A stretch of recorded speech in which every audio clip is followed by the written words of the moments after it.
When it comes to non-compete agreements, we lawyers typically get asked two primary questions. First, is my non-compete agreement enforceable?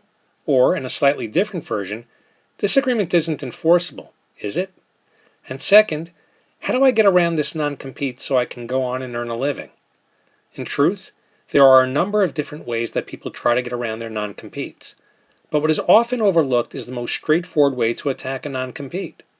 Instead of going around the agreement, blowing a hole right through it.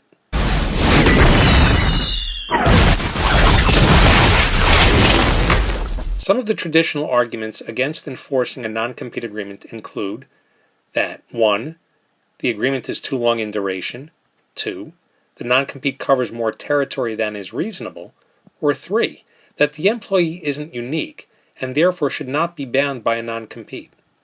All these arguments are solid, but they may still allow for a court to blue pencil the offending portions of the agreement, leaving the clause more or less intact. There's a more direct way of attacking some of these agreements, particularly when dealing with a very large corporate employer, and it harkens back to general contract principles.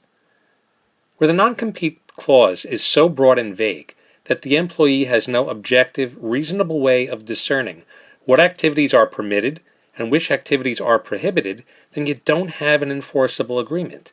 It can't be, or shouldn't be, a subjective question left to the employer's sole discretion. Without that critical ingredient, there really never was an agreement. This goes to the heart of any contract. There needs to be a clear meeting of the minds where everyone knows at the outset what its respective obligations are. Naturally, this is just a very brief overview of a much broader topic. If you have any further questions or comments regarding your non-compete, please feel free to pick up the phone and give us a call at 516-791-5700 or toll free at 888-497-3410.